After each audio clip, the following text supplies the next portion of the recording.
తీసుకుపోతూనే Andhra Pradesh తీసుకెళ్తుందని. CRPF బలగాలు ఏ రోజు వచ్చినాయి అధ్యక్ష?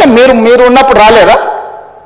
మీరున్నప్పుడు ఆంధ్రప్రదేశ్ పోలీసులు వచ్చి తెలంగాణ పోలీసులు అక్కడ ఉన్న సిబ్బందిని తన్నిపోలేదా? మీకు అసలు పౌరుషం ఉందా? మీలో చీము రక్తం ఉందా? ఆంధ్రప్రదేశ్ నుంచి పోలీస్ సిబ్బంది వచ్చి తెలంగాణ సిబ్బందిని తన్నిపోతే కూడా సిగ్గు లేకుండా ఫామ్ హౌస్లో పండుకున్న మీరు ముఖ్యమంత్రి, మీరు ప్రభుత్వం ఉన్నప్పుడు సిఆర్పిఎఫ్ బలగాలు తిష్ట వేస్తే నాగార్జున సాగర్ ప్రాజెక్టు మీద మన్ను తిన్న పాముల్లాగా ఉన్న మీరు ఈరోజు మమ్మల్ని తప్పుబట్టి మీరు చేసిన పాపాలు అన్నిటిని మా నెత్తి మీద నెట్టేసి నోరు ఉంది కదా అని వాగి మమ్మల్ని తప్పుబట్టాలనుకుంటున్నారా? ఇదేనా మీ 10 ఏళ్ళ అనుభవం? ఈ అనుభవంతోనేనా మీరు మమ్మల్ని అందరినీ ప్రజల్ని మోసం చేసినట్టు సభలో కూడా సభను తప్పుదో పట్టించాలని ఆలోచన చేసేదని నేను అడుగుతున్నా అధ్యక్ష. అందుకే ఈరోజు ఈ ప్రాజెక్టులను పూర్తి చేయాలి యుద్ధ ప్రాతిపదికన.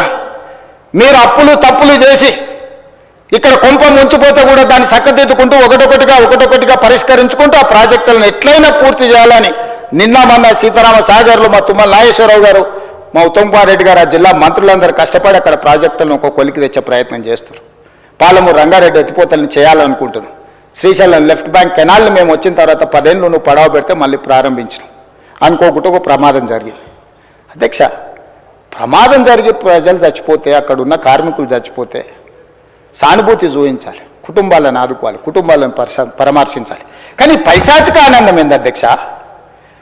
ఎవరు చచ్చిపోయినా తండ్రి కొడుకు మామ అల్లుళ్ళు కలిసి డాన్సులు చేస్తారు అధ్యక్ష. పంట ఎండిపోతే కథం, అసలు వాళ్ళ పైశాచిక ఆనందానికి పరాకాష్ట అయిపోయింది అధ్యక్ష. ఎక్కడ ఏ ప్రమాదం జరిగి తెలంగాణ ప్రజలకు నష్టం జరిగినా, తెలంగాణ రైతుల పంటలు ఎండిపోయినా, తెలంగాణలో కార్మికులు చచ్చిపోయినా, తెలంగాణలో విద్యార్థులు చచ్చిపోయినా, తెలంగాణలో పాఠశాలలో ఏదైనా చిన్న సంఘటన జరిగినా వాళ్ళ కళ్ళల్లో మెరుపు చూడు అధ్యక్ష. దాచుకున్నా దాగుతలేదు వాళ్ళ ఆనందం. అసలు అంటే ఇట్లా మనుషులు చనిపోతే పైశాచిక ఆనందం ఇట్లా ముఖంలోనే కొట్టొచ్చినట్టుగా అనిపించేటోళ్ళని ఎప్పుడైనా మీరు చూసిండ్రా అధ్యక్ష? ఆఫ్రికా అడవుల్లో మనుషులను దిక్క తినేటోళ్ళని చూసినామని విన్నా.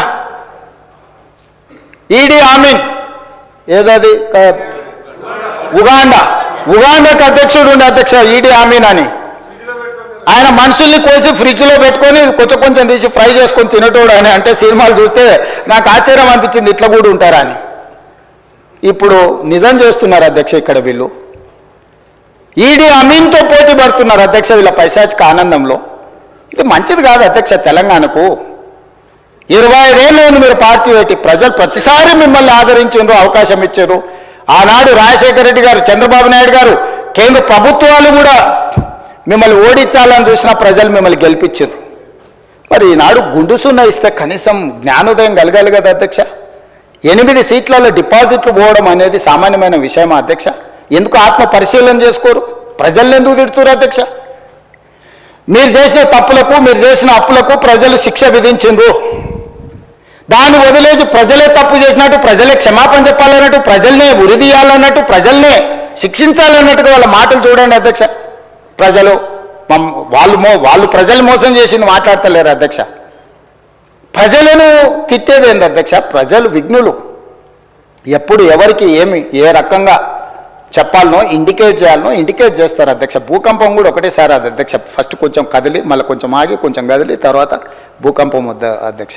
తుఫాన్ ముందలు కూడా ఒక ప్రశాంతత కనిపిస్తుంది అధ్యక్ష.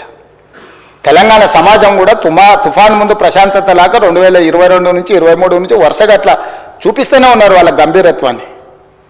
ఇప్పటికైనా జరిగిన పరిణామాలను అంచనా వేసుకొని పరిశీలించుకొని